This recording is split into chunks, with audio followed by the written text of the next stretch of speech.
Well, Carolyn did a great job with rolling out the crust over there. We've got to put it in the pan still, but I'm going to make the filling for this pumpkin pie, and it's so good. Oh my word, I can eat it with a spoon. And so this is actually the original pumpkin pie recipe that I have used pretty much, you know, my whole life of making pumpkin pie, which is a very long time. But I adapted it for keto. So instead of using like an evaporated milk product, I'm using heavy whipping cream in it, so that substitutes equally. And instead of using sugar, we're going to use equal sweetener. Now, we talked about this in the other video with the, what are you looking Is that the sweetener? Yeah, that's the sweetener. We talked about this in the other video that I had. Yeah, she's being my lovely model. I'm Vanna. I'm Vanna. We have salt and sugar. This is 36 packets equals a cup and a half of sugar. So we opened all those packets up and put them there so you didn't have to watch us open 36 packets of equal because that's boring. So we talked about earlier that artificial sweeteners are not really the best thing for anybody, but you know, every once in a while we need a little sweetness in our lives, and Thanksgiving's one of those times, I think, for us to use a little sweetness in our lives. And we talked about that with the cranberry video. If you're watching this one ahead of that one, then you're going to hear it all again. Most people think equal is the devil. I'm not one of those people because every other artificial sweetener on the planet makes me violently ill. And so I don't use other sweeteners except for equal, and I just use a very, very, very smidge, and only very, very, very rarely do I use them. But since I'm doing pumpkin pie and I want to have a bite of it, I'm going to use what I can use, right? Yes. Okay. So and usually I would use stevia or erythritol, yeah, or something that would be more of a natural, because I am eating for neuropathy, and so there are things that aggravate me that don't aggravate Mindy. And I think that probably when it comes to sweeteners, you can look up the exchanges. And Mindy while you're did. talking, I'm going to start putting some of this in this So blender. you can look up the exchanges, but if you have a specific sweetener that doesn't work for you, then you can try something else. And so that's kind of, we've been experimenting about what I can and can't eat as far as sweeteners. And so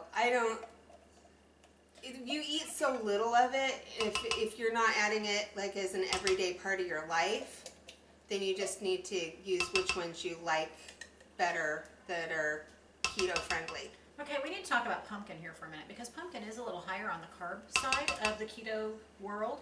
A serving of canned pumpkin has 10 grams of carbohydrates, 3 of which are fiber, so if you figure net carbs, that's 7, which is, you know, about a third of what you're allowed for the day in a serving, which is a half cup serving, which would be about equivalent to a slice of pumpkin pie.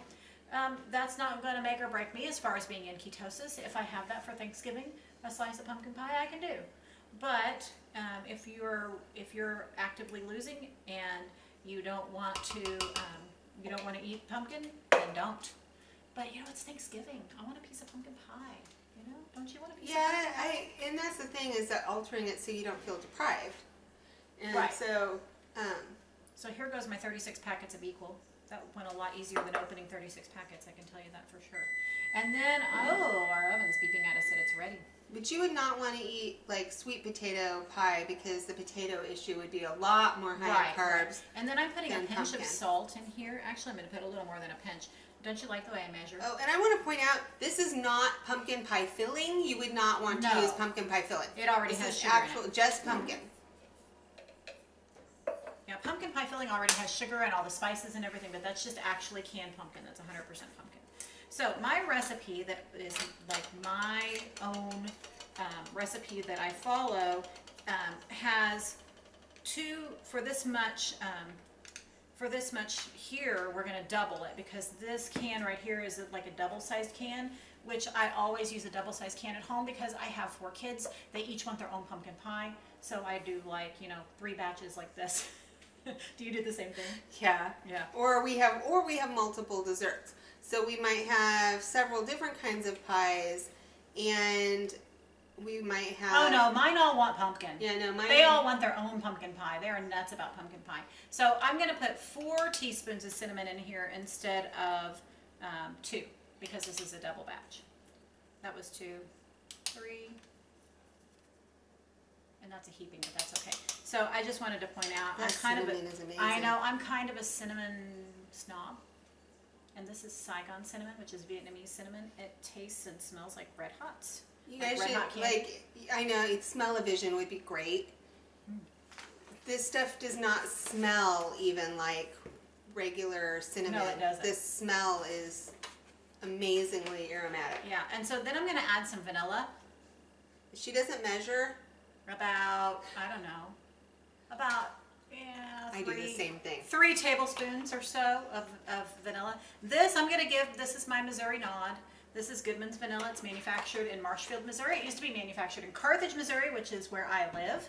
And I drive to the Goodman manufacturing company in Marshfield and buy my Goodman's vanilla by the gallon because I use it and I love it. And the best thing about it, you know what the best thing about Goodman's vanilla is? It doesn't have any sugar in it. Ah. Yeah.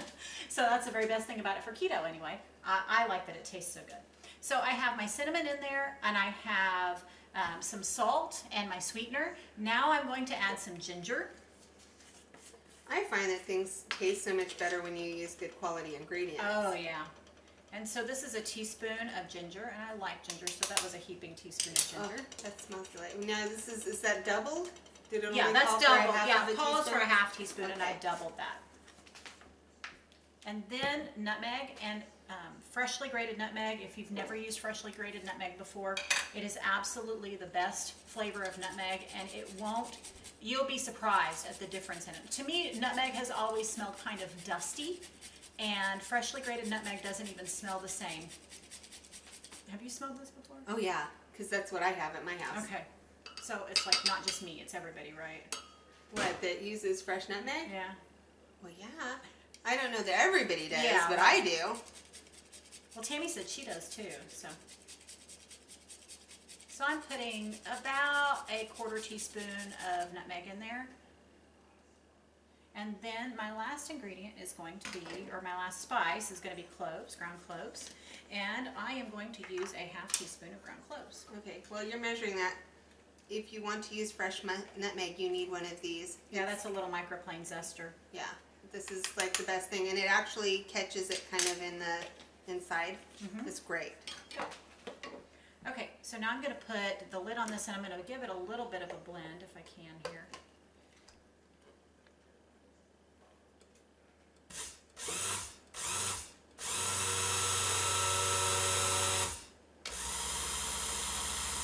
Oh, it doesn't want to catch that. Let me see that. You didn't add the cream yet. Do you need to blend No, that I'm not before going to add cream? I'll add the cream last because if I add the cream too early, it'll whip my cream and make the fat separate out. And we don't want that to happen. So I'm just going to stir this in a little bit. See, to now get I it learned started. something I didn't know. I haven't made pumpkin pie yet. We bake quite a bit, but I have not been brave with the pumpkin yet. And if you're doing keto for neuropathy, you can have different vegetables. They want you to eat a few more, and pumpkin is one that I could eat, but I have not been brave. You should make pumpkin soup. Ooh. Pumpkin soup is really good. What I am going to add in here for a little bit of liquid is the eggs. Do you want to help me crack eggs? Sure. It'll go faster if we work together.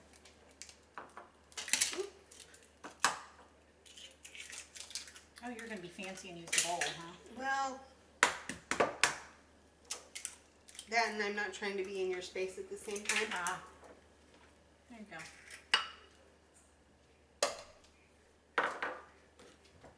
Except for I tried to be fancy and use one hand and I got egg on me. Ugh. Yeah, well.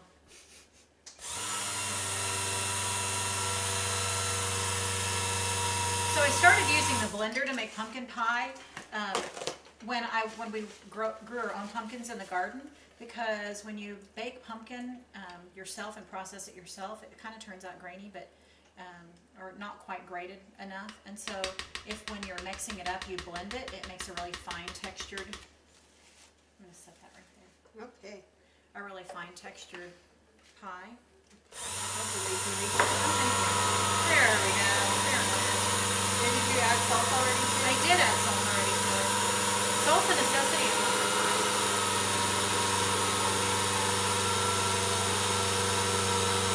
I find that when we use salt in sweet things, that it kind of brings out that sweetness. It does. It really does. Okay. I am ready to add the cream to this, but I want a taste of it first. And so I'm just going to stick my finger in here and taste this and make sure my spices are good. I'm kind of thinking I might want more ginger in there. You want to taste? No, there's eggs in it. No. See, I am more paranoid of like these big packages of eggs than I am of farm fresh eggs, but I don't have chickens anymore. Yeah, I have a few chickens is all I have left, and it's not the right time of year. I think it needs a little bit more salt because I was measuring with my fingers and not with a spoon. So I'm going to add a little bit more salt. I think that's tasty though. And I'm going to add just a little bit more ginger because I think it needs a little zip. The other thing I find I love about spices, if something is flavored well, I don't usually need to eat as much of it. I'm satisfied much quicker. So if something is spiced well, then I find that I can eat about half as much as I would expect, and it still tastes great.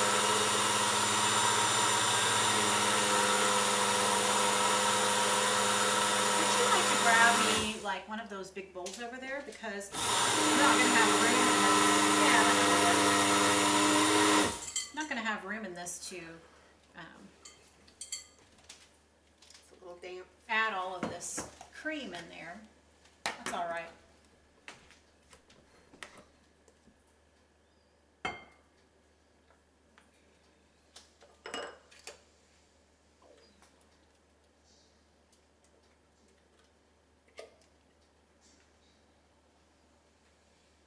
Now I got a lot stuck down in here, so I'm going to show you a little trick.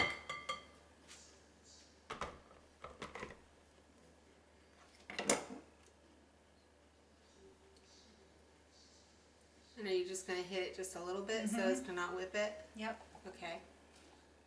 And then I will stir it into here. But that'll help rinse out our container there. And get all that pumpkin goodiness out of there.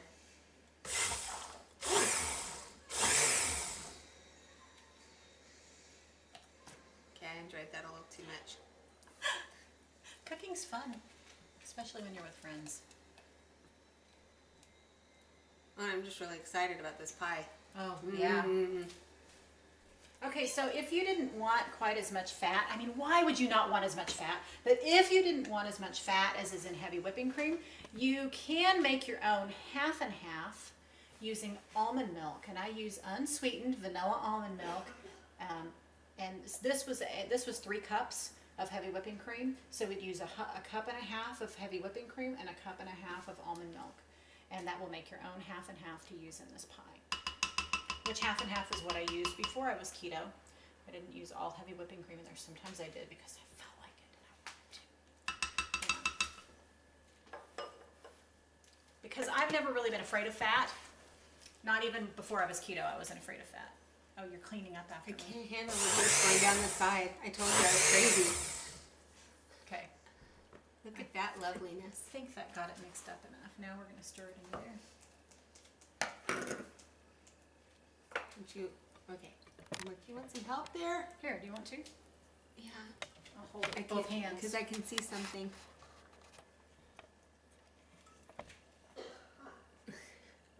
I'm like, I can see really. No, you don't have to lift it high. We'll make a mess. You'll splatter it all over the front of me, huh? One of us will be wearing it. It might be me.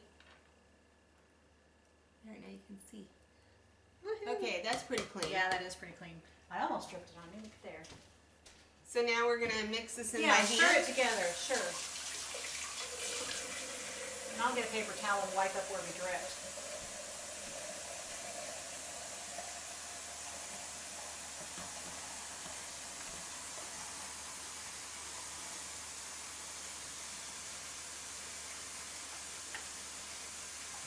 We made a mess, Carolyn. So what else is new? I know. Look at it. It's lovely. Yeah. Okay, you know so what, though I can see that there's some down here that's not quite. So here's my question. That's the nice thing about a glass bowl. What's your question? There, I mean, I don't know if there's any such thing as condensed milk without, or you use this calls for evaporated milk normally, not condensed milk. Is there any such thing as a sugar-free evaporated milk if you wanted to use that? I don't think so. And besides that, it would just concentrate the sugars in the milk. But why would you not want to use heavy whipping cream? Well, I don't know, but I'm curious if the consistency stays the same with heavy whipping cream as it would with a condensed product. Actually, I like this better because this is like a fattier mouthfeel, which is so good, yeah. But like I said, if you don't like that fatty mouthfeel, you can dilute your heavy whipping cream half and half with... Well, no, my thought was with making the sweetened condensed milk. Oh, your keto sweetened condensed milk? That might work. All right, I'm going to go grab us a couple of tasting spoons. But it would be even richer, so this would be... Because they would have even more fat. Okay, so we have the pie that we put in the oven at 450 degrees for about 10 minutes. And the edges started getting a little bit brown, and I'm okay with that because, you know, I don't eat the edge of the crust anyway. If it bugs you, you could trim that off, or you can put a little foil tint around the edge to keep it from browning anymore. You said you had some kind of cool things that fit. Yeah, I have a metal pie ring that fits on my pan. I've seen those. I'm not that fussy. Well, I'm not very good at getting the foil on there, so with my hand issues. So I just plop this thing over the top and it seems to work. Yeah, okay. So, but the idea is we wanted to get that crust set in the bottom so it wouldn't soak up with the liquidy here. So I'm going to pour this in here. Do you want to help dump a little out and help me watch for when it gets full enough? It smells really good, by the way. Yeah, I know, doesn't it? Smells fabulous. So we're going to fill this up. We're going to have enough. How do you want to save some of that for the second pie? Well, yeah, but we don't have to do a second pie. It's a little fuller on the side. Oh, yeah, like so it's probably done. Smooth it. I'm just going to use my finger to wipe that off there. Well, hold on a second. It's still dripping still down dripping down below. Yeah. Whoops. Okay. Now I'm flinging it. Sorry. You're throwing it at me again. Seriously. I know. This stuff is good. Mm-hmm. Don't want to waste any. Oh, no, not a drop. So we're going to put that in the oven at 325 degrees. And it's still hot from her taking it out. Now, I'm going to use these here to get this. You want to do it? Or do you is it? I got it. Okay for you open the... It's down on the bottom, so that's why I said okay, well, I've got it already, so... Okay. Squat a little. Now, I said that equal does not do well with excessive heat. But in pumpkin pie, equal will be okay because we don't bake it at a really high temperature. We're baking it at 325. We're going to bake it for about 30 minutes, and it'll lose a little bit of sweetness in the heat, but it won't lose a terrible amount of sweetness, and then I can still eat it, which is a good thing for me. So. Oh, and that's something I've noticed with the experimenting that we've been doing with baking is that almost every sweetener that I've used loses some sweetness. So if you like a lot of sweet, then you're going to want to adjust up slightly in the sugar or the sweetener so that as it cooks and becomes less sweet, it'll still be something that you enjoy. It's a good tip. I like that tip. I don't bake with any other sweeteners, so I know this one you lose the sweetness in the oven, so I'm okay with it. I'm okay with it losing a little bit of sweetness because I don't need it to be terribly sweet. I just don't. I could probably eat pumpkin pie with no sweet in it because I love pumpkin and spice. Well, and pumpkin is naturally a little sweet. Right. And then the other thing about that, I've lost my train of thought. That's well, cinnamon tastes sweet too. Yeah. And so do the other spices, and so does the vanilla. So, if you're one of these zero sweetener people, I think you'd be just fine without any sweetener if you've acclimated to it. Now, another thing that I wanted to talk about the almond flour, coconut flour crust is I don't eat that kind of stuff on a regular basis because I have lipedema and it's inflammatory for lipedema. And so if you stay away from, and then the other consideration is I eat less than 20 net carbs a day. So I only have 20 carbs to spend during the day. I want to spend those on the most nutritionally beneficial food for me. And almond flour and coconut flour doesn't have a whole lot of added nutrition. There's not a lot of micronutrients in there. And so I really want to choose my carbs wisely. So that's why most of the time I'm going to make this without a crust at all. But for Thanksgiving, if you want to serve something with a crust, I think that's fine to do. And some people don't have the same issues with either needing to keep their carb count under 20 or needing to stay away from almond flour and coconut flour because of the inflammatory properties of it. And so they're okay doing this. So we're making that video for those people. Yeah. Okay. So the pie is out of the oven and it smells so good. I'm standing here holding it. and it's all I can do to not break into it and eat it as it is. Beautiful crust. The crust did not brown too much at 325 degrees. And I don't know, can we see the bottom of that pie? Do you see the browning on the bottom of that crust? This is one of the reasons I love a glass bottomed pie pan, because you can look at the beautiful browning on the bottom of that. And then it's set nicely. It baked for about 30 minutes. And you want it to be a little bit jiggly still in the middle, because when this cools down and sets up, it will be a nice dense velvety filling. You don't want a cakey pumpkin filling. You want it to be a nice dense velvety filling. It should be absolutely delicious. And it shouldn't have baked too long to kill all of the sweet with the equal, because the artificial sweetener does not, it does bake out a little bit, but I love pumpkin pie whether it's sweet or not. So we're gonna just enjoy this pumpkin pie, and I thank you all for joining me.